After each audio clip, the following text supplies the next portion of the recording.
Hi, my name is Adriana Martinez Mendibelson and I'm studying a degree in English as a second language at University UNAT. This video corresponds to the evaluation task for the course Language Forms and Functions, and here I'm going to talk about one of the most important processes of word formation. So this process, as well as the others, is used to combine or alter morphs to form new words. In this case, I'm going to talk about the process called derivation. It refers to the act of adding an affix to another root to form a new word. Here we can see an example. If we add the affix "un" to the root happy, we're going to create a new word which is unhappy, and it means being sad or unsatisfied. But if we have this same root and we add it to another affix, ness, we create the word happiness, and it means the feeling of being happy. However, this process of derivation generates some changes in different aspects of the root word, and we're going to analyze them. So the first change is called phonological changes. And here you can see some examples. We have the root reduce, and if we add it to the suffix ion, we have the word reduction. And electric can change to electricity if we add the affix ity. The second ones are the orthographic changes.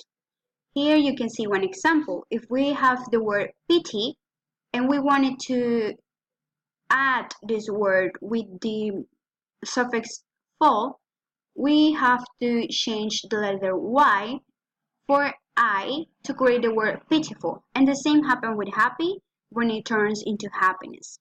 The third kind of changes are the semantic ones, and thus changes refers to the changes of the meaning of the root.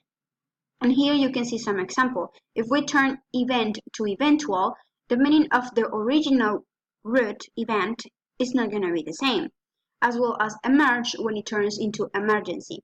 And the last kind of changes are the word class changes. Here are some examples. If we have the original root impress, which is a verb, and we add it to a suffix ion, we can create the word impression, but this word has a word class and noun.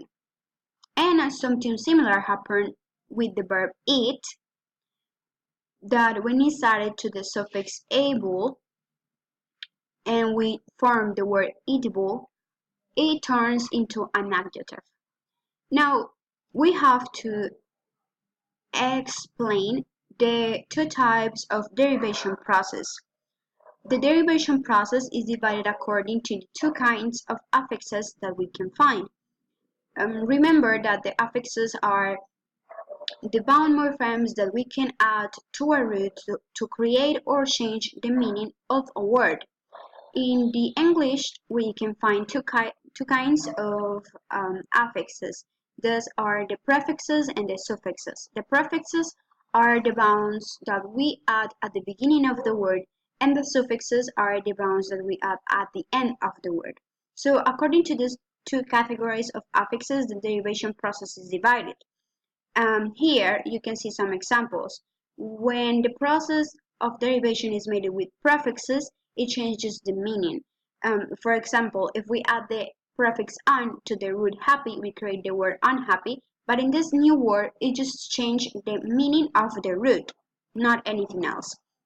Now, if we do the derivation process with suffixes, we change both the meaning and the word class of the root word. And here you can see an example. If we have the word happy and we add it to the suffix ness, we create the word happiness. And as we said at the beginning, the meaning is different from the root word. But now we're going to see these two processes deeply. Here we have the derivation process with prefixes. As we said before, in these cases, it just changed the meaning of the root original word. So according to this, we have to classify the derivation process with prefixes according to the type of changes in meaning that the prefixes can generate. Here in this chart, you can see 7 types of changes of meaning that the prefixes can generate. The first change is change in meaning of time with prefixes like pre and after, and some of the words that exemplify this are prearrange, presuppose, preheat, aftershock, afterthought, afterglow. Now the second type of changes in meaning that the prefixes can generate are changes in number. In this case, we can find prefixes like tri and multi in words like tricycle, triannual, triconsonantal, multinational, multilingual, and multimillionaire.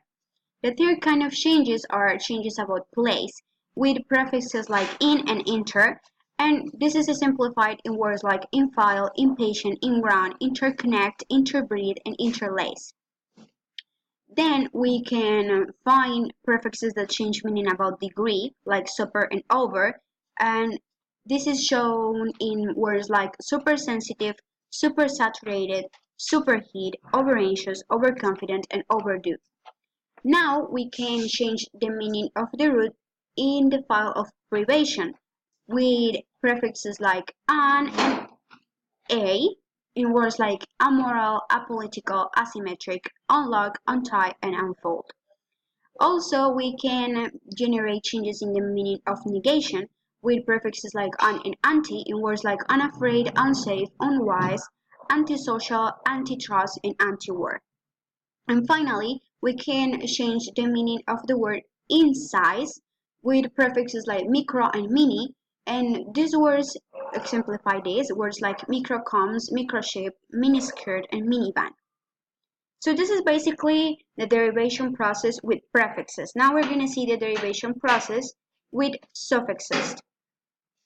In this case, the derivation process change or according to the suffixes in the word class that the suffixes affects, because as I said before, the suffixes can change the word class of the original root word that we are using.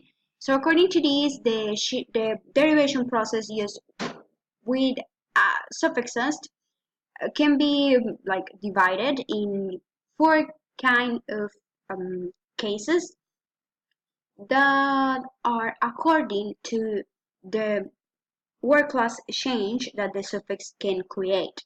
The first case is the nominalizer, and it occurs when the suffixes is able to turn a verb or an adjective into a noun with suffixes like ment, er, nas, and et. And here you can see some words that exemplify this. Words like arrangement, judgment, worker, helper, leader, happiness, cleverness, bitterness, legality, purity, and equality.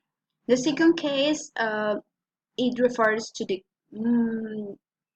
cases when the suffixes change an adjective and a noun into a verb with suffixes like ify or eyes in words like pacify, simplify, purify, prioritize, publicize, and centralize.